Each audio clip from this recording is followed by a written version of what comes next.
21వ సూత్రం. తదర్థ ఏవ దృశ్యస్యాత్మ. దృశ్యస్య ఆత్మ అంటే దృశ్యము యొక్క ఆత్మ అంటే దృశ్యముగా ఉన్న తాను అంటే ఏంటి? ప్రకృతిగా ఉన్న తాను అన్నమాట. శరీరము, మనస్సు, బుద్ధి, ఇంద్రియము, కన్ను, మన కంట్లోంచి చూసేవాడు, ఇన్ని రకాలుగా ఉన్నటువంటిది. అది ఎందుకు? దాని మొత్తం ప్రయోజనం అంటే లోపల ఉన్నటువంటి ద్రష్టకు ఉందే. తదర్థ ఏవ, దాని కొరకే. తదర్థం అంటే అదే ప్రయోజనము కలది, అంటే ఆ ప్రయోజనము కొరకే అని అర్థం. తదర్థ అన్నటువంటి మాటకే. అంటే ఎందుకు ఇవన్నీ ఉన్నాయి? దృశ్యం ఎందుకు ఉంది ద్రష్టకి? ఎన్విరాన్మెంట్ ఎందుకు? మ్యాన్కి. చుట్టుపక్కల పరిసరం అనేటువంటి ప్రపంచం మనకు ఎందుకు? భార్య పిల్లలు పరిసరమే కదండి. భార్యకు భర్త పిల్లలు పరిసరమే కదండి. ఈ భార్య పిల్లలు సంసారం అని అంటానే వీల్లేదు. భార్య కూడా ఈ భర్త పిల్లలు సంసారం అంటారు. జాగ్రత్తగా ఉండాలి. అంటే హిస్టీరియా వచ్చినప్పుడల్లా సంసారం ఇదంతా అనకూడదు. మగవాడు అనకూడదు, ఆడదే అనకూడదు. హిస్టీరియా వేరు, సంసారం అనే మాటకు అర్థం వేరు. తదర్థం అంటే దాని కొరకే. దేని కొరకు? భోగము, మోక్షము అను రెండింటి కొరకు. అసలు ప్రయోజనం ఏమిటి? మోక్షము. దానికి కావలసిన ట్రైనింగ్ పీరియడ్ లో వీడు చదవటానికి హాస్టల్స్, అక్కడేదో కొంచెం టెలివిజను, పేపర్స్ చదువుతూ ఉంటాం, అక్కడికి ఏవో మ్యాగజైన్స్ తెప్పిస్తూ ఉంటాం, రీసెర్చ్ జర్నల్స్, అక్కడ అప్పుడప్పుడు ఎక్స్కర్షన్స్ కి తీసుకెడుతూ ఉంటాం. ఆ మైక్రోస్కోప్స్, టెలిస్కోప్స్ వీడిని ఉపయోగించుకొని ఇస్తూ ఉంటాం. అవి ఇన్సెంటివ్ అన్నమాట. వీడు 3 ఏళ్ళో 4 ఏళ్ళో రీసెర్చ్ చేయడానికి. అవన్నీ నువ్వు ముట్టుకుంటానికి వీళ్ళేదు. 3 ఏళ్ళో 4 ఏళ్ళో నువ్వు రీసెర్చ్ చేయి, నేను ఇక్కడ చూపిస్తూ ఉంటాను, నువ్వు అక్కడ ఉంది. అంటే అక్కడ ఎవడు చేయడు. ఎవడో స్కాలర్షిప్ కోసం వచ్చినటువంటి వాడు మాత్రం, అంటే ఆ క్వాలిఫైడ్ క్యాస్ట్స్ లో ఉన్నటువంటి వాడు ఆ 4 ఏళ్ళు 5 ఏళ్ళు చేసి వెళ్ళిపోతాడు. అంటే రీసెర్చ్ ప్రొడ్యూస్ చేయట్లేదు వాడే. కానీ నిజంగా రీసెర్చ్ కోసం వచ్చేసిన వాడు ఏం చేస్తాడు? వాడికి ఏదో ఇన్సెంటివ్ ఉండాలి. అంటే చేయటానికి కావాల్సినటువంటి ఒకనొక మాధురి ఉండాలి, ఒక అనుభూతి ఉండాలి. ఆ అనుభూతి కోసం ఇదంతా. ఆ అనుభూతిలో వీడు రీసెర్చ్ చేసి ఏదో ఒక రోజున పిహెచ్డి రావటానికి తప్ప అలా రీసెర్చ్ చేస్తున్నట్లు నటిస్తూ జన్మంతా అక్కడ అయిపోవటం కోసం కాదు. మనం కొంతమంది యూనివర్సిటీలో చూస్తూ ఉంటాం, రీసెర్చ్ చేస్తున్నాం అంటే సదుపాయంగా ఉంటుంది. ఇప్పుడు 10 ఏళ్ళు అయిన తర్వాత జైల్లోంచి వదిలి పెడతా అంటే నన్ను ఇంకొన్నాళ్ళు బెటర్ అదా అని అడిగేటోడి హాయిగా ఉంది. అందుకని అలా ఉండకుండా ప్రకృతిలో ఎక్కడికక్కడ జీవించడం అంటే సరదాగా ఉంటుంది. ఇందులో ఏదో కొత్తగా ఉంటుంది. ఇక్కడి నుంచి ఇంకో ఊరు ట్రాన్స్ఫర్ చేస్తారంటే అక్కడ ఏముంటుందో చూద్దాం. అక్కడ ప్రమోషన్స్, ఇక్కడ ఉన్నటువంటి వాడికంటే మంచి పై ఆఫీసర్ ఉంటాడేమో, అంటే కాన్ఫిడెన్షియల్ రిపోర్ట్స్ చిన్నగా రాసేటువంటి వాడు ఉంటాడేమో, ఇట్లా ఉంటుంది కదా. మరి ఆశాబంధం అనేటువంటిది. లేదా మన ఏకాఏకి హైదరాబాద్ కనుక ట్రాన్స్ఫర్ చేస్తే మన కులం వాడే పైన ఉన్నటువంటి హైయెస్ట్ ఆఫీసర్ ఉంటాడేమో, ఇట్లాంటి అనుమానాలు మృగతృష్ణాప్రాయంగా ఉద్యోగం జరుగుతూ ఉంటుంది. కొద్దిగా అయితే కొద్దిగా పని చేస్తూ ఉంటాం. కానీ ఎంతవరకు ఇది ఉద్యోగం పని చేయటం కోసం కానీ జీతం కోసం కాదని తెలిసే వరకు. అది ఎప్పుడు తెలుస్తుంది? తెలిసిన తర్వాత పని చేయకుండా అనడు మనం. అంటే ఇండియా అనే దేశంలో కాకుండా ఇక్కడ కొన్నాళ్ళు పుట్టి ఇప్పుడు పనిచేస్తున్నట్టుగా సోంబేరెల్లి చేసి అటువైన ఇతర దేశాలు అంటే ఇజ్రాయెల్, జపాను అలాంటి దేశాల్లో కొన్ని జన్మలు ఎత్తాక పని చేయటం అనేటువంటిది జీతం కోసం కాదని తెలుస్తుంది. అప్పుడు మళ్ళీ ఎప్పుడు ఈ జన్మలో పుడితే ఇది కొంత తిన్నగా పనిచేయడానికి ప్రయత్నం చేయటం, వాడిని పని చేయనీయకపోవటం, పక్క వాళ్ళకి న్యూసెన్స్ కదా ఆఫీసులో పనిచేసేవాడు అంటే. అందుకని వాడు ఏమంటున్నాడు, వీడికి సాధనకి అంతవరకు నిలబడటానికి, అది అయిన తర్వాత మోక్షం అనేటువంటి సాధన రావటానికి ప్రతి పనికి ఒక ఫలితం పెట్టింది ప్రకృతి. ఏం చేత? ఫలితం మీద ఆశపడి చేస్తాం. ఎంతవరకు? ఫలితం మీద ఆశపడటం కోసం కాదు చేసేదని తెలిసే వరకు. తెలిసే వరకు ఆశపడుతూనే ఉంటాం. ఆశపడుతున్న నాళ్ళు కూడాను చాలా న్యూసెన్స్ గానే ఉంటుంది. ఎందుకంటే ఫలితం ఓ మాట వస్తుంది, ఓ మాట రాదు, పాడైపోతుంది. ఓ మాట వచ్చినా కానీ న్యూసెన్స్ గా ఉంటుంది. ఇట్లా అనేక రకాలుగా ఉంటుంది. అందుచేత ఈ దృశ్యము అనేటువంటిది ఎందుకు ఉన్నదంటే తదర్థమేవ పైన చెప్పిన భోగమోక్షములు అనేటువంటి రెండింటి కోసమే. It is for the absolute liberation and enjoyment up to that point. అప్పటి వరకు ఎంజాయ్మెంట్ ఆ పైన అబ్సల్యూట్ లిబరేషన్ అనేటువంటి 2 పాయింట్స్ కోసం అని చెప్పి that is the journey of what is called the evolution. అది వాడు చెప్పింది ఈ సూత్రంలో. ఆయన చెప్పినటువంటి విషయం ఇది చాలా లోతైనటువంటి విషయాలు చెప్పారు. అర్థం అయినట్లున్నా కానీ బోధపడటానికి మనకు టైం తీసుకుంటాయి కనుక ఇంత మటుకు మనకి పతంజలి చెప్పినటువంటి అంశములు ఏమిటో ఒక మాట బోర్డు మీద రాసుకుందాం చూడండి. అవన్నీ మనకు గుర్తున్నాయా లేదా చూసుకుందాం. యోగము అనే పదం వాడాడు. అది ఎలా వాడాడో ఎందుకు వాడాడో మనకు గుర్తుందో లేదో చూసుకుందాం. చిత్తము నిర్వచనం ఇచ్చాడు, గుర్తుందే లేదా. వృత్తి అనే పదం ఇచ్చాడు. తర్వాత వృత్తి నిరోధం ఇచ్చాడు. తర్వాత స్వరూపము సిద్ధిస్తుంది అన్నాడు. ఇప్పుడు అదే చెప్పింది ద్రష్ట పరిశుద్ధుడవుతాడు అన్నాడు. ఇక్కడ ఏం చెప్పాడు? దృశ్యము ద్రష్ట కలిసిపోయి పెంటైపోవటం ఉండదు అన్నాడు. యోగాభ్యాసం చేస్తే తన శరీరం కంపు కొట్టుకుంటూ తాను బతకక్కర్లేదు, హెల్దీగా ఉంటే అన్నాడు. లేకపోతే శరీరం తోళ్ల కంపు కొడుతున్న అందులో బతకాల్సిందే కదా, చస్తామా? చూసుకోమన్నాడు. స్వరూపము వృత్తి అంటే స్వరూపానికి ఆపోజిట్ కదా. ఏది దృశ్యము యొక్క రూపము. దృశ్యం లేనప్పుడు చిత్తవృత్తి నిరోధం అయినప్పుడు స్వరూపం ఉంటుంది, లేకపోతే దృశ్యము యొక్క రూపం ఉంటుంది. తర్వాత అభ్యాసము అనే పదం ప్రత్యేకంగా ఉపదేశం చేశాడు. మనం ఎరుగున్న అర్థం కాక ఒక మాట రివైజ్ చేసుకోండి. వైరాగ్యము అనే పదం మనం ఎరుగున్నది కాక ఆయన వేరే చెప్పాడు. పరవైరాగ్యము అవర వైరాగ్యము అంటే నిజమైన శుభ్రమైన వైరాగ్యమును చౌకబారు చెత్త వైరాగ్యం 2 ఉంటాయని చెప్పాడు. ఇప్పుడు చూశాం కదా, ఆరోగ్యం కోసం పత్యం చేసేట నోరు ఎండగట్టు ఎవరి కోసం? అది తుక్కు వైరాగ్యం. ఇంకా లేత చస్తాడు కనుక అది కూడా చేయనటువంటి వాడికన్నా వాడు నయం, కానీ అది వైరాగ్యం కాదు. అది డాక్టర్ గారు మారేయమన్నారండి, వెంటనే మానేసేయండి. సారాయి, చుట్ట, బీడి, సిగరెట్ అన్ని కూడా మానేసేయండి. అబ్బా అబ్బా ఎవరి కోసం? డాక్టర్ గారి కోసం. కనుక వైరాగ్యంలో చౌకబారు వైరాగ్యాలు అసలు వైరాగ్యం ఇచ్చాడు. తర్వాత ఈశ్వరుడు అంటే ఏమిటో చెప్పాడు. ఈశ్వర ప్రణిధానం అనేది మనం మామూలుగా ఎరుగున్నది కాకుండా సైంటిఫిక్ గా ఉపదేశపూర్వకంగా మనం ఆచరణ పూర్వకంగా ఉండే మార్గం ఇచ్చాడు. ఇలా చేయండి నాయన, ఇలా కూర్చోండి, ఇలా కళ్ళు మూసుకోండి, ఇలా ఇచ్చాడు. అంతేగాని మిస్టిఫై చేస్తూ ఇవ్వలే. ఇందులో ఈ శాస్త్రంలో ఎక్కడా కూడాను మనకి బోధపడకుండా అవాంగ మానస గోచరం అట్లా ఏం లేదు. అవన్నీ ఊరికి తీసేయండి అన్నాడు. నేను శాస్త్రం చెబుతున్నాను, పిచ్చి వేషాలు వేయకండి, అవాంగ మానస గోచరం నీ మొహం అన్నాడు. శాస్త్రం చెబుతావు వాడు ఎట్టా ఉంటాడు అని చెప్పి ఈ మామూలు తెలుగులో చెప్పాలంటే అవాంగ మనసు గోచరం, కానీ శాస్త్రం నీకు అవాంగ మనసు గోచరంగా ఇస్తే ఇచ్చిన వాడు ఫూల్ అని అర్థం. అంటే బుక్ చదివితే చాలా టఫ్గా ఉంది, డిఫికల్ట్ గా ఉందంటే రాసిన వాడికి అర్థం కాలేదు సబ్జెక్ట్ అని అర్థం. క్లియర్ గా బుక్ అర్థమైందని లెక్క ఎట్లా తెలుసు మనకి? చదువుకునేటువంటి వాడికి అరటిపండు చేతిలో పెట్టినట్టుగా అర్థం అయితే రాసిన వాడికి అర్థమైందని అర్థం. బుక్ చాలా డిఫికల్ట్ గా ఉందండి అంటే వాడికి జీర్ణం కాక కక్కాడు, తిని కక్కాడు అనమాట. ఈశ్వర ప్రణిధానం చెప్పాడు. ఇవి ఈ టర్మ్స్ మనం జాగ్రత్తగా పెట్టుకుంది. క్లేశములు, తర్వాత 5 వృత్తులు, తర్వాత ద్రష్ట, దృశ్యము,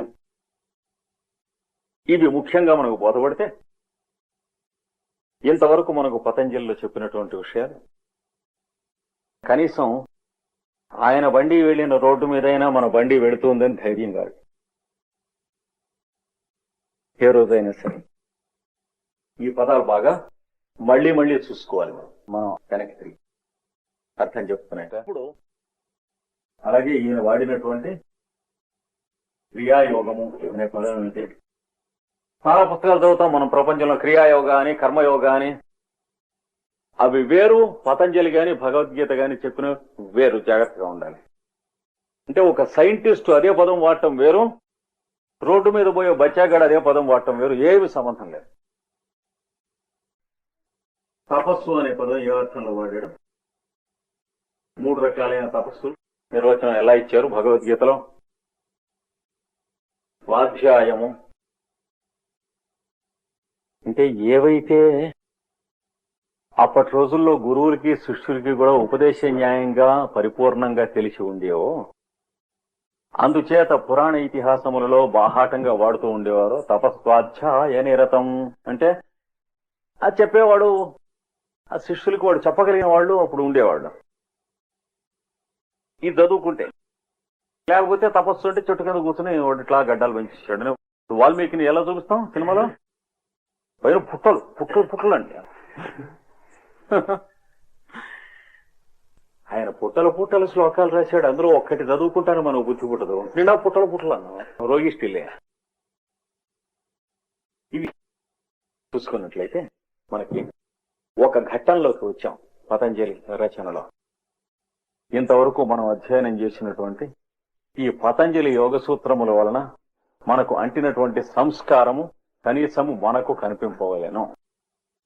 ఇటు పైన మనకి అష్టాంగ యోగమునకు సంబంధించినటువంటి పునాది ఏర్పాటు చేస్తాడు. తదర్థ ఏవ దృశ్యస్య ఆత్మ. తదర్థము అంటే అదే ప్రయోజనముగా కలది, అంటే ఓన్లీ ఫర్ దట్ ఆబ్జెక్ట్. పైన చెప్పిన 20వ సూత్రంలో చెప్పినటువంటి ద్రష్ట దృశ్యము అని 2 చెప్పారు కదా. 20వ సూత్రంలో చెప్పి ద్రష్ట ఉన్నాడు మనలో, వీడికి ద్రష్టకి భూమి ఆకాశముల మధ్య ఉన్నటువంటి చెట్లు, మనుష్యులు, పర్వతములు మొదలైనవన్నీ దృశ్యం. ఇంకా తన దాకా వస్తే శరీరం దృశ్యం, వాడికి ద్రష్ట కాదు కదా.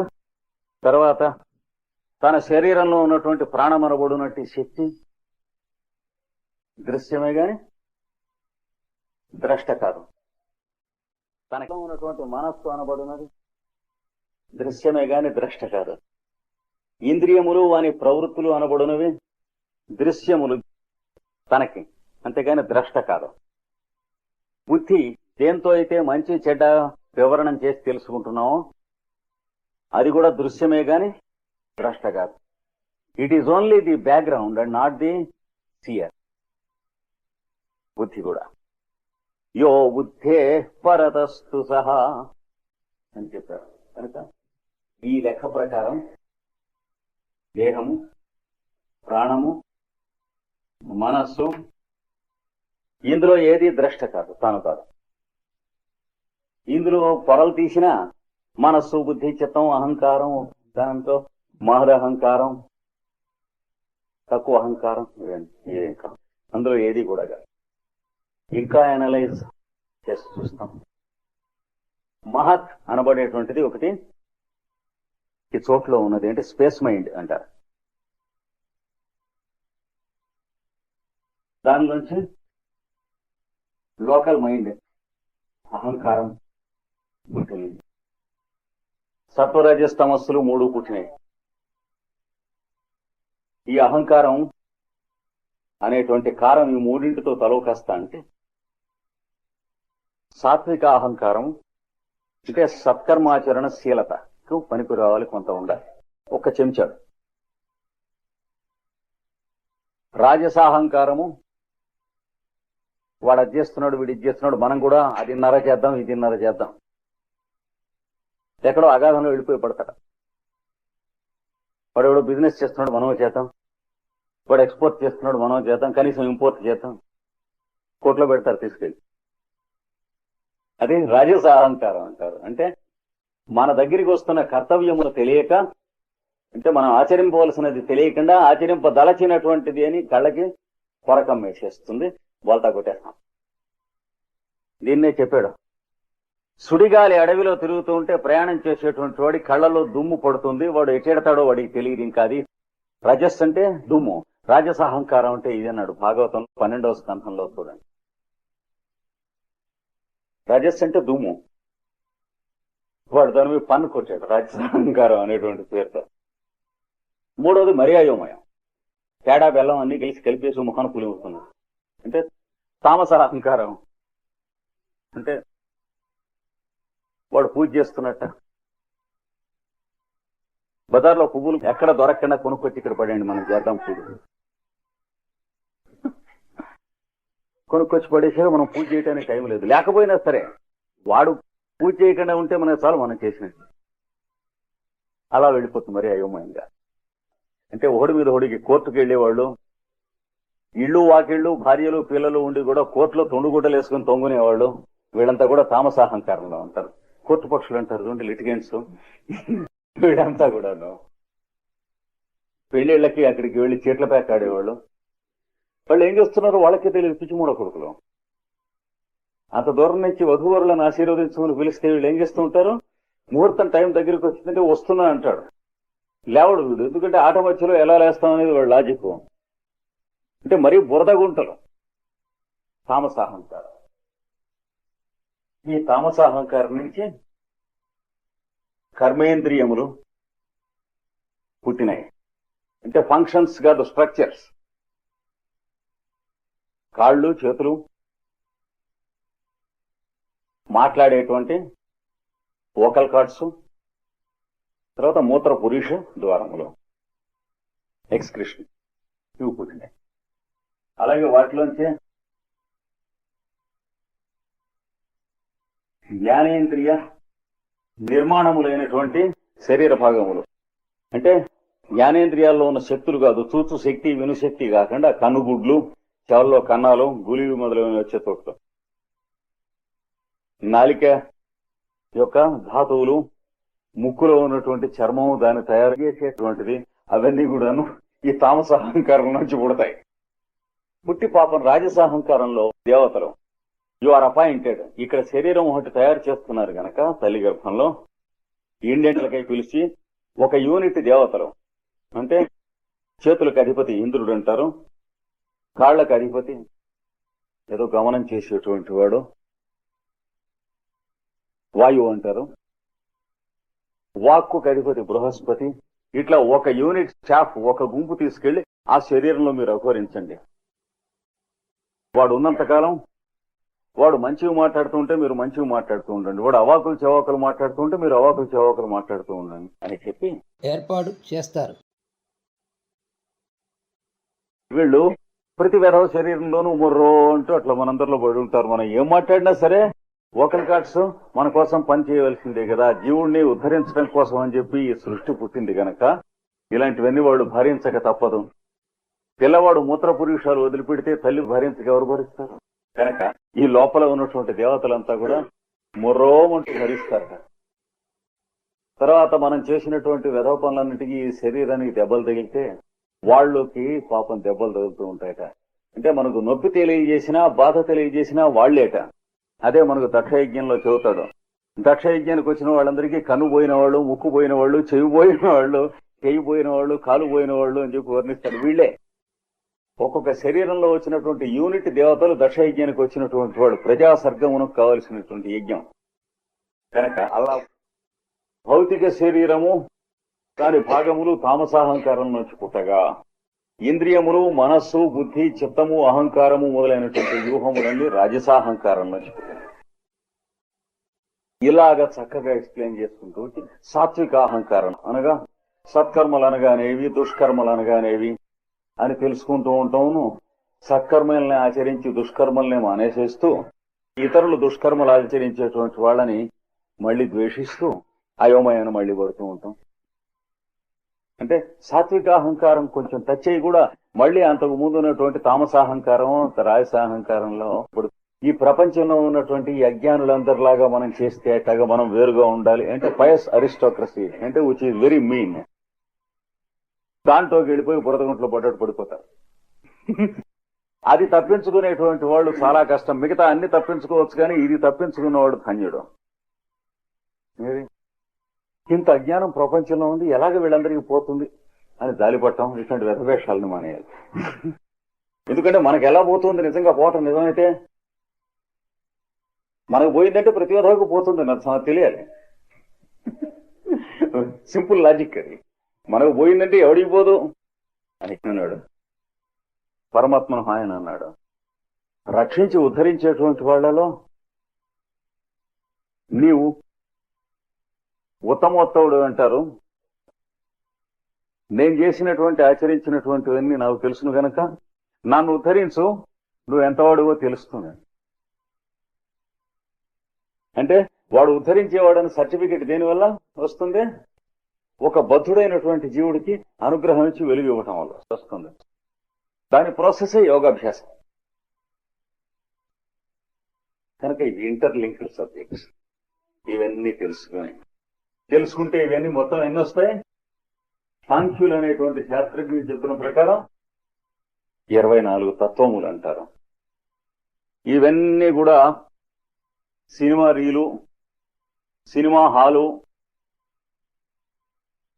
సినిమా స్క్రీను, తెర, తర్వాత మన వెనక ఉన్నటువంటి సినిమా కూడా, అందులో నలచదరము కన్నము, అందులో ప్రొజెక్టరు, ఇవన్నీ 24 సరిపోతాయి. వీటన్నిటి కూర్పుతో ఏర్పడేదే సినిమా. అయితే ఈ సినిమా ఎవరి కోసం? చూసేవాడంటూ ఒకడు ఉండాలిగా. వాడినే పెద్దలు పురుషుడు అని చెప్పారు. ఇది చూసుకోకుండా వేదాంతులు ఏం చెప్పారు? 24 రకాల ప్రకృతి ఈ సృష్టికి కారణం అని చెప్పారు. వాళ్ళు అంతర్యామిని ఒప్పుకోలేదు. సాంఖ్యులు నిరీశ్వరవాదులు అని చెప్పి ఇష్టం వచ్చినట్టు ప్రేలేటువంటి పాషండులు ఉన్నారు. ఏం లే, ఎదుటివాడి కంటే ఈ శాస్త్రం ఎలా డిఫరెంటో చూపిస్తే మునగాడిన అది అదో రోగం. కనుక పురుషుడు 2 సగాలు అన్నాడు. అంటే పురుషుడు 2గా విడిపోయిన తర్వాత ఒక సగం ద్రష్టగాను, ఇంకొక సగం దృశ్యం అనగా జీవుడుగాను ఉంటాడు. ఈ విడిపోయిన రెండింటి మధ్య ఉన్నటువంటి యాంగిల్ ప్రకృతిలో అంతర్యామిగాను ఉన్నవాడు. ఈ 2 స్థితులతో పురుషుడు శరీరంలో ఉన్నాడు, ప్రతి శరీరంలో. ఈ పురుషుణ్ణే ఈశ్వరుడు అని చెప్పి యోగశాస్త్రం చెబుతుంది. భగవద్గీత, పతంజలి యోగ సూత్రములు చూతాయి. ఈశ్వర సర్వభూతానాం హృద్దేశే అర్జున తిష్టతి, లేదా ఈశ్వర ప్రణిధానాద్వా అని. కనుక పురుషుడు ఇంకా సాపాటు చేయడానికి చొక్కా ఇప్పి ఇది ఎక్కడ ఉన్నటువంటి వాడు కేవల పురుషుడు, అబ్సల్యూట్ అంటే దృశ్యం, ద్రష్టగా విడిపోకముందు స్థితి అన్నమాట. అంతేకాదు 2గా విడిపోయాక, అంటే ద్రష్ట దృశ్యంగా విడిపోయాక ఆ రెండింటి మొత్తాన్ని, అంటే ద్రష్టను మరియు దృశ్యంగా ఉన్న 24 తత్వాలను తీసుకుని దానికి యాంగిల్ కట్టి ట్యాన్ తీటాను సైన్ తీటాను కడితే అందులో అంతర్యామిగా ఉన్నటువంటి వాడు కూడా ఆ కేవల పురుషుడే, అబ్సల్యూట్. విడిపోయిన రెండిట్లో దృశ్యము లేక జీవుడుగా ఉన్న సగమును సామాన్య పురుషుడని, ద్రష్టగా ఉన్న సగమును విశేష పురుషుడని అంటారు. ఇక్కడ గమనించవలసిన విషయం ఒకటి ఉంది. దృశ్యముగా ఏర్పడిన జీవుడు ఉన్నప్పుడు మాత్రమే ద్రష్ట అనేవాడు ఉంటాడు. కాబట్టి అతన్ని విశేష పురుషుడు అని పేర్కొనడం అయింది. దృశ్యం లేనప్పుడు ద్రష్టకు తావులేదు అసలు. దీనిని బట్టి తెలియనిదేమనగా దృశ్యంగా వచ్చిన సామాన్య పురుషుడే ద్రష్టగా నిలిచినటువంటి విశేష పురుషుడు. అది ఎట్లాగంటే, ఇతను కృష్ణస్వామి అన్నా అనుకో, అవును అంటాం మీరు నేను కూడా. ఏం చేత? ఆ చొక్కా, ఆ క్రాపు, ఆ మీసం, అంటే కృష్ణస్వామి కాని భాగములన్నీ కలుపుకుని మనం చూసి, అంతే కదా. ఇంకా ఉంటే కళ్ళజోడు, చీకట్లో మనం అతన్ని చూసి కృష్ణస్వామిని దేన్ని బట్టి గుర్తుపడతాం? కృష్ణస్వామి కాని భాగములను చూసే. బాగా గమనించండి. అట్లాంటి కృష్ణస్వామి ఒక రోజున తిరుపతి వెళ్ళి గచ్చకాయల గుండు చేయించాడు అనుకోండి. మీసాలు గీసాలు కనుబొమ్మలు కూడా తీయించాడు అనుకోండి సరదాగా. సరే, మనం కూడా అతను వెళ్ళాడని తెలియకుండా చూసుకోకుండా యాక్సిడెంటల్ గా ఆ రోజునే తిరుపతి వెళ్ళాం. పెడితే ఆ బాత్రూమ్ లో అతను స్నానం చేస్తున్నాడు. అదే టైంలో ఆ యూనిట్ గెస్ట్ హౌస్ లోనే 2వ రూమ్ మనకి అలాట్ చేశారు. అందులో మనం దిగి పెట్టే బెడ్డింగ్ అన్ని దింపుకుంటూ ఉండగా కృష్ణస్వామి స్నానం చేసి తుండుగుడ్డ కట్టుకునో లేకపోతే ఇంకా గోచి పెట్టుకునో యువతలకు వచ్చాడు. ఒకటిగా ఉంది రూమ్ లో, లేదా బాత్రూమ్ లోనే ఇంకా ఉన్నాడు. తుండుగుడ్డ గోచి కూడా పెట్టుకోలేదనుకోండి, కోపడకండి. అప్పుడేముంది, కృష్ణస్వామి కాని భాగం అంటూ లేదు కదా. కనుక అలాంటి కృష్ణస్వామి ఒకడును, మనం గుర్తించడానికి వీలున్నటువంటి దృశ్యంతో కూడినటువంటి కృష్ణస్వామి ఒకడును. వీడు పురుష సామాన్యుడు, వీడు పురుష విశేషుడు. అనగా దృశ్యంగా ఉన్న సామాన్య పురుషుడే ద్రష్టగా నిలిచిన విశేష పురుషుడు. కనుక పురుష విశేష ఈశ్వర. పతంజలి ఈశ్వరుడు అనే దాన్ని నిర్వచనం ఇచ్చాడు. Himself, exclusive of non himself. Non himself కూడా వాళ్ళు భాగమే కానీ వాడని ఎలా అంటాం? వాడని చూస్తున్నాయి, వాడి మీసాలు వాడంటారా? చూస్తూ అతని క్రాపు వాడంటారా? ఏమనండి, తను కళ్యాణ కట్ట దగ్గర క్రాప్ తీసేయించి అక్కడ పడేయిస్తే అయ్యయ్యో కృష్ణస్వామి గారి భాగం ఇక్కడ పడేసారని ఎత్తుకుని పోతాం మనం. అది వదిలిపెట్టి ఆ కృష్ణస్వామి గారినే తీసుకెళ్తాం, గచ్చకాయలా బాగున్నాడు. కనుక పురుష విశేష ఈశ్వర అంటే pure himself, exclusive of non himself or his own outgrowths. దృశ్యం లేకుండా ద్రష్ట అనేటువంటి వాడిని పురుష విశేషుడు లేక ఈశ్వరుడు అని చెప్పారు. దీంట్లో ఉన్నటువంటి సగం వాడిని పురుష సామాన్యుడు లేక జీవుడు అన్నారు. అంటే రోజు వీడికి అన్ని సమస్త గుణాలు ఉన్నాయి. కళ్యాణ గుణాలు అంటే ఏడుస్తూ ఉంటాం, నవ్వుతూ ఉంటాం, భయపడుతూ ఉంటాం, సందేహపడుతూ ఉంటాం, ఈర్ష్యపడుతూ ఉంటాం, అసూయపడుతూ ఉంటాం, లేకపోతే పొదుపోయేది ఎక్కడ, ఊరుకుంటే ఊరా పేరా. వీడికి అన్ని ఉంటాయి. మరీ బాధగా ఉన్నప్పుడు టక్కున ఓ మాట ఇక్కడికి వద్దామని ప్రయత్నం చేస్తూ ఉంటాడు. ఏడు ఉక్కిరి బిక్కిరి అయిపోతుంది కదా. అలాగ కొన్ని వేల జన్మలు జరుగుగా దానికోసం అయి అన్వేషణ జరిగితే దొరికేదే యోగ మార్గం అంటారు. కానీ ఈ రెండు కలిసే పురుషుడు. అందుకనే మనకు వేదంలో ఏం చెప్పారు? సత్యంచ, అసలైనటువంటిది, అనృతంచాపి, అసత్యము కలిసి సత్యమపోవత. ఈ మొత్తం సత్యం అంతర్యామిగా ఉన్నది.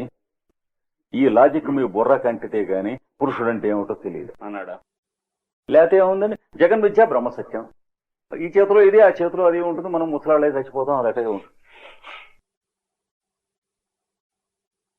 ఎన్ని మాట చెప్పుకున్నా బ్రహ్మసత్యం జగన్మిథ్య అంటే అయితే ఏమన్నట్టు ఉంటుంది.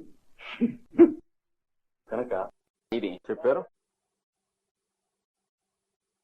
తదర్థ ఏవ, వాణి కొరకే. ఎవరికి? వీడి ఈశ్వరుడు కొరకు, వీడి జీవుడు కొరకు కాదు పాపం. వాడికి ఈశ్వరుడికి కొరకు కై చతుర్థి వలన కంటే పట్టి పంచమి ఇవేం లేవు. ఒక డూములో డూ ఒకటి ఉందంటే ఇంకా మిగతా కూడా లేవు. వాడికి బహువచనం కూడా లేదు. అందు ఇందునా సప్తమి లేడు. ఎందుకంటే ఇందు గలడు అందు లేడని సందేహం వలదన్నాడు. అవన్నీ జాగ్రత్తగానే సమాధానం ఇచ్చాడు పోతన గారు. ఒక్కొక్క చోట ఇచ్చాడు. ఇందు గలడు అందు లేడని సందేహము వలదు అని ఎవరికి ఏమన్నాడు? ఎందెందు వెదగి చూచిన అందందే కలడు అంటే ఈ 7 విభక్తులతో మీరు చెప్పే పదాలతో చూపబడేటువంటి వాళ్లలో, వస్తువుల్లో అన్ని చోట్ల అంతర్యామిగా ఉంటాడు. కానీ ఇందులో ఏదీ కాదన్నట్టు. కనుక దృశ్యము వీడి కొరకు ఏర్పడ్డది. ఎందుకు ఏర్పడ్డది? వీడి ఇందులో ఆడుకుంటున్నంతసేపు వినోదించడానికి, కాలక్షేపం. లేకపోతే ఇట్లాగా తలగొట్టుకుతావా? జీవితం అంటే పుట్టాడు, కథలు ఎదుట ఎందుకు పుట్టాడు అటు చచ్చినట్టు పడి ఉండంటే ఎట్లాగా? పుట్టావు కనుక చచ్చిన దాకా బతుకు అంటే ఎలా?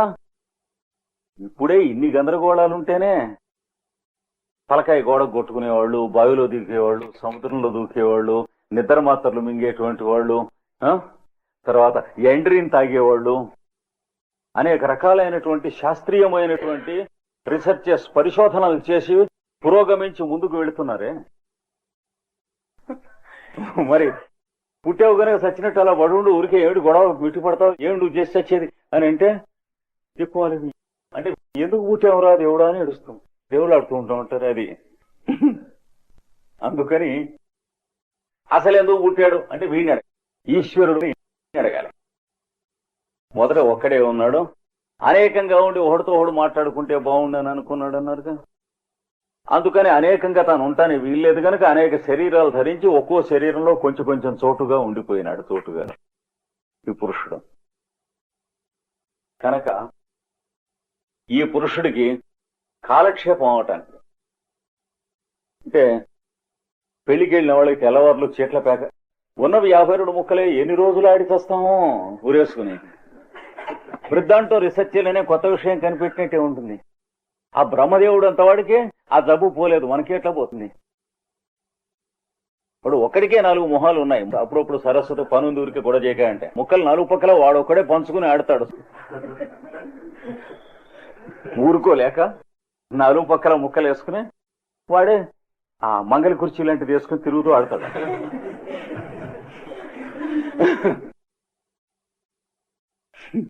మరి మనకి ప్రపంచంలో ఏదో ఉండాలి కదా.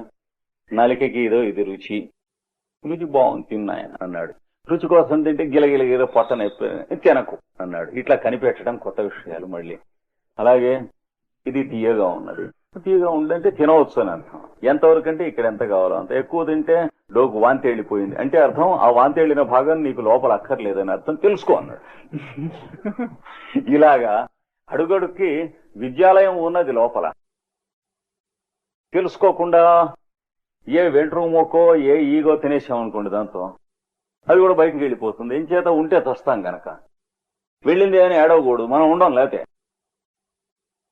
ఇలాంటివి జీవితంలో నడుస్తూ ఉంటే మంచి చెడ్డ అనుభవాలు, చుట్టములు చుట్టరికములు, వాళ్ళకి మనకి ఉన్నటువంటి లావాదేవీలు, అయ్యవారు అమ్మవారు అంటే దేవుడు దేవి ఇద్దరు సంబంధం వచ్చేటి, ఇద్దరి మధ్య లావా ప్రవహిస్తుంది. అంటే ఎన్ని కాంప్లికేషన్స్ తయారు చేసుకుంటారు, ఎంత గందరగోళం. వీటిలోంచి బయటకు వచ్చేది ఎలా అవా అనిపిస్తుంది. 25 ఏళ్ళలో 20 ఏళ్ళలో సంసారం అయ్యేటప్పటికి మనకు వచ్చే జీతం ఎంత? 2500. మనకు ఉన్నటువంటి అప్పులు ఎంత? 20,50,000. సున్నా లేదు కదండి తేడా. No outlet. ఇలాంటివివో అంటే ఆ ఆటలో అడ్డు అని తనే అంటూ ఉండాలి, పై అడ్డు అని వాడంటూ ఉండాలి. పోనీ ట్రంప్ కార్డు మధ్యలో మారిస్తే అని ఏడిచినట్టుంది అని తనే అనుకుంటూ ఉండాలి. అసలు ట్రంప్ కార్డులో ఇక్కడ ఉంది వీడు సిద్ధాంతం, వీడు మొహం వీడు అనుకుంది. కానీ సెల్ఫ్ కండిషనింగే కదా. చెట్ల ప్యాకని మనం ఆడుకునే 52 ముక్కల్లో ఆడుకునేటువంటి ఇంత క్రియేటివ్ గేమును కూడాను సెల్ఫ్ కండిషనింగా కదా. మనం వేసుకున్న ముక్కలకి ఫలానాట్లో ఫలాంది ట్రంప్ అంటే ఎవడు ప్రమాణం? మనమే ప్రమాణం. అంచేత గెలవటానికి ఓడటానికి మనమే ప్రమాణం. దాంట్లో సంతోషమా దుఃఖమా మనమే ప్రమాణం. ఒక్కోడు ఓడిపోతే పేక నేలకేసి కొట్టి ఏడుస్తూ వాడిని వీడిని తిట్టి వెళ్ళిపోతాడు డబ్బులు ఇవ్వాల్సి వస్తే. అంటే ఆడమోగా కాని వాడు ఉంటారు కొందరు. వాడు కూడా చీట్ల పేక ఆడతానని వస్తాడు ఒక్కో మాట. వచ్చినప్పుడు వాడు ఓడిపోయినప్పుడు ఏం చేస్తాడంటే పటాం అనేది నేలకేసి కొట్టి నేను ఆడిన ఈ జన్మలో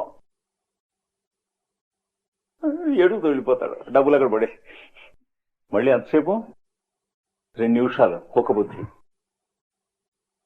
చూసారా, డబ్బులు లేకుండా ఆడటం మొదలెట్టాక ఒకడు కూర్చుని ఓడిపోయినాడు. ఓడిపోతే అక్కడ బెటరా అంటే వచ్చి అట్లో గెలుచుకుని పెడతా అన్నట్టు. అంటే తాను రాగానే అన్నారు, వెంటపడ్డారు, పారిపోయారు. పరిగెట్టి పరిగెట్టి పరిగెట్టి చీకటిగా ఉండి వెలుతురు లేనటువంటి ఒక శిల్పగృహం పెద్ద హాల్లోకి దూరాడు. అందులో కొన్ని వేల బొమ్మలు ఉన్నాయి. దేవీ విగ్రహాలు, దేవతా విగ్రహాలు, దేవుడు విగ్రహాలు, అమ్మవారి విగ్రహాలు, వాటి మధ్యన ఎక్కడో వెళ్ళి ఇలా కూర్చున్నట్టు కళ్ళు మూసుకుని వీళ్ళు వెతికి వెతికి తెచ్చారు, దొరకలేదు. అందులో వాడు అన్నట్టు, ఎందుకురా వెతుకుతో బుద్ధి లేదా, 2 నిమిషాలు వాడు వస్తాడు చూడు అని ఇక్కడ కూర్చుని ఒక ఆట వేద్దాం రా అన్నట్టు రా. పేకాడే పిచ్చి మూడా కొడుకుని పిలవటం ఎంతసేపు రా అన్నట్టు అని వీళ్ళు వేసి మొదలెట్టి ఇట్ట కొట్టే పార్టీకి అది ఇటు కొట్టేటికి అది అలా ఆగండి అంటూ లేచి చెట్టేవాడు. ఎప్పుడు 2600 సంవత్సరాల కిందట రాయబడినటువంటి మృత్శకటికము అనేటువంటి నాటకంలో శూద్రక మహాకవి అని ఒక మహాకవి చిత్రించినటువంటి దృశ్యం ఇది. ఇవాటిది కాదు. అంటే నరజాతి ఆనాడు ఎట్లా ఉందో ఈనాడు కూడా అలాగే ఉంది. నా సొంతం కాదు, మృత్శకటికంలో చెప్పబడినటువంటి ఒక చిత్రమైన దృశ్యం. ఇట్లాంటివి చాలా ఇచ్చాడు, ప్రచండమైనవి కూడా ఆ నాటకంలో. కనుక వీడి కోసం అన్నాడు ఇవన్నీ. అయితే మరీ బిగిసిపోతే ఏమైపోవాలి, ఇక తీరా ఈ అప్పులు అనుకోండి, ఇల్లు కూడా వెళ్ళిపోతుంది. చచ్చి చెట్టు రాత్రి పొగలు కూర్చుని అలా దాని దగ్గర కాపలా ఉండి ఉండి ఉండి కుక్కలాగా కాకిలాగా ఎండనక వాననక గొడుగేసు కాపలా ఉండి కట్టించాను. ఏమైపోతుంది, అప్పులాడికి వేలం వెళ్ళిపోతుంది. అంటే అర్థం ఏంటి, పూర్వజన్మలో వాడితో కట్టిస్తానని చెప్పాడు వీడు మేస్త్రి, ఎగ్గొట్టేశాడు. మన విశాఖపట్నంలో మేస్త్రి అంటే తెలుసు కదా, ఎగ్గొట్టకపోతే మొగాడు కదా వాడు. అంచేత వచ్చే జన్మలో ఏం చేశాడు, ఇల్లు నీదే అని చెప్పి వీడి చేత శుభ్రం కుక్కలక్క అక్కడ కూర్చోబెట్టి కట్టించి తర్వాత వాడు వసూలు చేసుకెళ్ళాడు ఇచ్చినటువంటి పెట్టుబడి పెట్టిన డబ్బుకి ప్లస్ వడ్డీకి. కానీ కర్మ సిద్ధాంతం తమాషగా తిరుగుతుంది. అదే తెలివైన వాడు ఏం చేస్తాడు, తనకు సదుపాయంగా ఉండి కట్టి నిల్లు కొనుక్కుంటాడు. అంటే ఒక్కొక్కడికి వాడి పూర్వకర్మను బట్టి బుద్ధి పనిచేస్తుంది. తెలివి అంటే అది అర్థం. ఇక్కడ ఈ కథ ఇలా నడవటం, ఎక్కడన్నా పీఠం ఉడిపడి నట్టు పడిపోయి గిల కొట్టుకుంటున్నప్పుడు ఏమవుతుంది, పీడకల మరీ భీకరంగా వస్తే ఏమవుతుంది, దుర్భరమైన మెళుకు వస్తుంది కదా. అలాగా ఈ స్థితిలోంచి ఇందులోకి మెళుకు వస్తుంది. ఆ మెళుకు వచ్చేటువంటి సమయానికి దాకా వీడిక్కడ ఉండటానికి, మెళుకు వచ్చిన సమయానికి వాడు దారి చేసుకుని ఇలాగ పెద్దవాడి పాదం పట్టుకుని ఇందులోకి రావటానికి, ఈ రెండింటి కోసం దృశ్యం అనేటువంటిది, ఎన్విరాన్మెంట్ అనేటువంటిది ఈ పురుషుడు కోసం ఏర్పడ్డది అని. కనుక ది పర్పస్ ఆఫ్ ఎన్విరాన్మెంట్ అంటే ఏమిటి, it is to give the necessary training to the fellow called individual. తర్వాత when the training is finished, it is to show him the narrow passage from manhood to godhood. Simple అన్నాడు. కనుక ఇక్కడి నుంచి ఎక్కడికి, ఇక్కడ ఉన్న నాళ్ళు వీడి ఇష్టం వచ్చినట్టు వీడు లివ్ చేసి, వీడు సుఖం అన్నది అనుభవిస్తూ, వీడు దుఃఖం అన్నది తప్పనిసరిగా అనుభవిస్తూ, కొన్నాళ్ళు అయిన తర్వాత మట్టి ఇది సుఖం ఏమిటని చెప్పి వాడికి తెలిసేది వదిలిపెడుతూ, ఇట్లాంటివన్నీ అయిపోయిన తర్వాత నిజమైనటువంటి సమస్య వచ్చి ఇక బతకలేము, ప్రాణభీతి ఏదో అట్లాంటి స్థితి వచ్చి తప్పును అందులోకి మెడుకు వచ్చేటువంటి టైం వచ్చేటప్పటికి ఎవరో ఒక మహానుభావుడు రూపంలో ఆ లోపల ఉన్నటువంటి ఈశ్వరుడు అంతర్యామి మూర్తి కరచరణాదులతో గురువు అనే పేరుతో దొరకటం ఉన్నాం. వాడి పాదాలు వీడు పట్టుకుంటా ఉన్నాం. కాంప్లెక్స్లన్నీ తెగి ఇంకేం మార్గం లేదు కదా, డబ్బు తాలదు వీడి దగ్గర ఉన్నది, వీడి ఇల్లు, వీడి మెళ్ళ ఉన్నది, అంతా మొత్తం అంతా కలిసి బ్యాంకులో ఉన్నది, ఇవన్నీ కలిసి వీడు ఇవ్వాల్సింది ప్లస్ వడ్డీకి కూడాను మరి 75 పైసలకు వస్తుంది. ఇవ్వవలసిందంతా పోలిస్తే ఇంకేం చేస్తాడు అంటే బ్యాంక్రప్ట్ బ్యాంకులో వీడికి 25 పైసలు ఉన్నాయి. ఠాగూర్ గారు దాన్ని బ్యాంక్రప్ట్ బ్యాంక్ అంటారు. ది బాబుస్ ఆఫ్ నాంజూర్ అనేటువంటి ఆర్టికల్లో వీడు ఈ బ్యాంక్రప్ట్ బ్యాంక్ లో శుభ్రంగా 25 పైసలు వేసుకుని అట్టి పెట్టుకున్నట్టు సేవ్ చేస్తూ, ఇంకా వీడు బాగుపడి తెచ్చేదేమో, ఇందులోంచి బయటికి పడి తెచ్చేదేమో. అక్కడ కొట్టేసేటప్పటికి వాడి చరణ కమలాలు దొరకటం ఉన్నాం, వీడే అంతర్యామి దగ్గరికి దారేని తెలియటం ఉన్నాం. తెలిస్తే వాడి పాదాలు పట్టుకుని వీడు యోగాభ్యాసం చేసినందువల్ల తనలో ఉన్నటువంటి నిజమైనటువంటి పురుష విశేషుడుగా అవటం ఉన్ను భ్రమరకీట న్యాయంగా. ఇది ఈ రెండింటి కోసమును ఏర్పడ్డదండో ఈ దృశ్యం అంతా అన్నాడు. వై దిస్ పారాఫెర్నేలియా అంటే it's a game at best.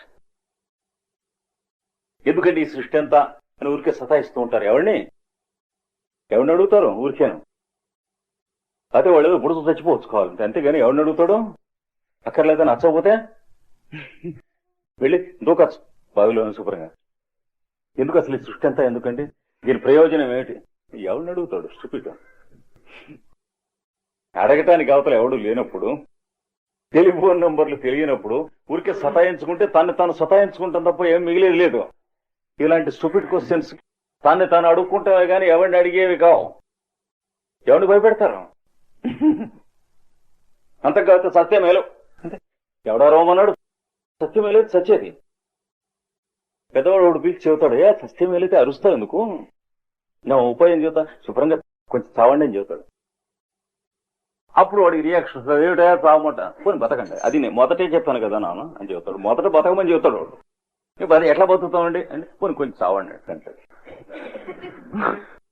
అదేమిటా చావని చెబుతావు అంటే అందుకే బతకమని చెప్పానని చెప్పి ఇప్పుడు పెద్దవాళ్ళు చెప్పే పద్ధతి అది కనుక అలాంటి వాడి శరణకమలాలు ఏమన్నా దానికోసం అని చెప్పి తదర్థయేవా, దాని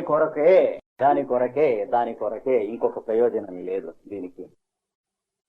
అంటే సృష్టి సమస్తం ఒక క్రీడ, ఒక లీల.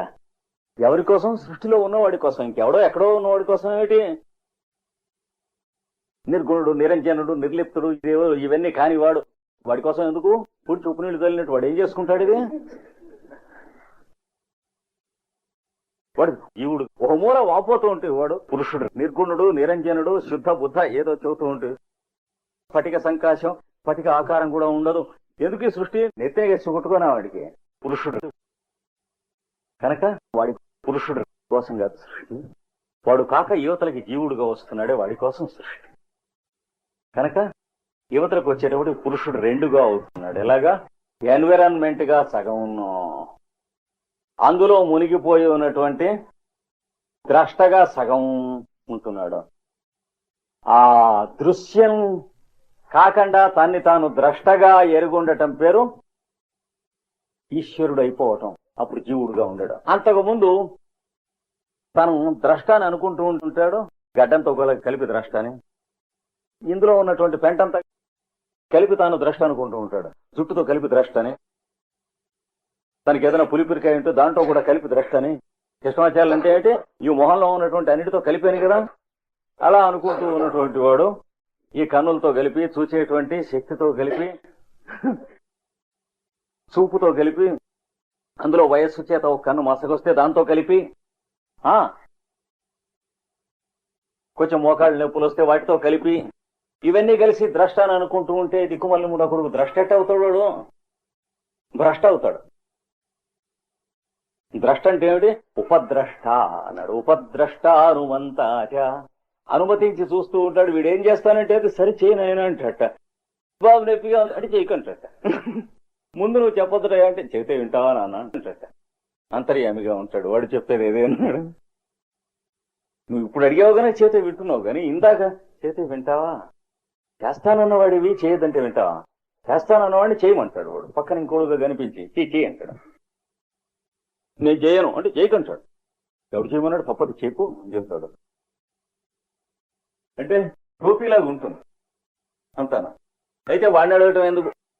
అడిగిన వాడికి బుద్ధి ఉండాలి, కానీ వాడు అడగమన్నాడా? ఏమండి ఇవన్నీ వాడిని వేడి సతాయించడం ఎందుకంట? వాడిని ఎందుకండి ఇంకా అడగటం అంటే ఎవడు అడగమన్నాడు? మనమేగా అడిగింది, బుద్ధి లేక అడిగేదీన్ని వాడిని అడగటం ఎందుకు అనేది. వాడు ఉండి ప్రయోజనం ఏమిటి? ఇప్పుడు ప్రయోజనం ఉందని చెప్పాడా? తను ఉన్నానని చెప్పాడా? లోపల స్వచ్ఛమైన పురుషుడిని నేను ఉన్నారో అని చెప్పి హెడ్లైన్స్ లో ఎప్పుడు పేపర్లో వేయించాడా? మనం ఊరికే వాడి అడ్రస్ ఎక్కడుందో పట్టుకుని ఉన్నాడో లేదో, కలడన్నాడో వాడు కలడో లేడో, ఓ మాట ఫోటోగ్రాఫ్ వేయించడం, ఓ మాట ప్రొఫైల్ వేయించడం, ఇట్లాంటి వెధవ పనులన్నీ అక్కర్లేనివి కావాల్సినవి మనం చేస్తున్నాం. కానీ మరి వాడు ఎన్నడన్నా పేపర్లో హెడ్లైన్స్ లో ఏమన్నాడా? తీరా నీ పేరు హెడ్లైన్స్ లో వేసావయ్యా, నువ్వు లేడని ప్రూవ్ అయితే ఎట్లా అంటే నన్ను అడిగి వేసావా అంటాడు. మరి వేసేటప్పుడు చెప్పదా అని ఆయన అడిగితే నన్ను అడిగావా, నువ్వు వేసావు గాని. అది వాడు లోపల ఉన్నటువంటి వాడు ఉపద్రష్ట అనుమంత, అనుమతించువాడును ఉపద్రష్ట అంటే ఆన్లుక్కర్. శరీరంలో ప్రతి అణువణువునందును అంతర్యామిగా ఉండి పైనుంచి చూచువాడు అంటనివాడు ఆన్లుక్కర్గా ఉన్నాడు. ఉదాసీనవదాసీనం అసక్తం తేషు కర్మషు. ఈ సాధన పూర్తి అయినటువంటి వాడు కూడా జీవుడు ఈశ్వరుడు అయిపోయిన తర్వాత ఏమీ పట్టించుకొని వాడు చూస్తున్నట్టుగా చూస్తూ ఉంటాడు. అంటే స్టూపిడ్ ఎలా చూస్తూ ఉంటాడో స్టూపిడ్ కాకుండా అలా చూస్తూ ఉంటాడు. ఈశ్వరుడు స్టూపిడ్కి వీడికి తేడా ఏంటంటే దెబ్బ తగిలినప్పుడు మొర్రో అని ఏడుస్తాడు స్టూపిడ్, ఎందుకంటే ఎక్స్పెక్ట్ చేయలేదు. వీడికి ఈశ్వరుడికి సృష్టిలో అన్ని స్టెప్స్ ఎక్స్పెక్టెడ్, ఎందుకని వీడికి డిసప్పాయింట్మెంట్ లేదు. ఎందుకంటే అసలు అపాయింట్మెంట్ ఎవడు ఇచ్చేవాళ్ళు వీడికి. డిసప్పాయింట్మెంట్ ఏముంది? వాడు జీవుడు రోజు తెల్లారులేస్తే అపాయింట్మెంట్ కోసం తిరిగేవాడు కనుక డిసప్పాయింట్మెంట్, వాడి చుట్టూ వీడి చుట్టూ తిరుగుతూ ఉంటే 4 డబ్బులు అపాయింట్మెంట్ ఇవన్నీ ఉంటాయి. కనుక ద్రష్ట దృశ్యమాత్ర శుద్ధోపి ప్రత్యయానుపస్య అని చెప్పి దాని తర్వాత తదర్థ ఏవ దృశ్యస్య ఆత్మ అని చెప్పారు.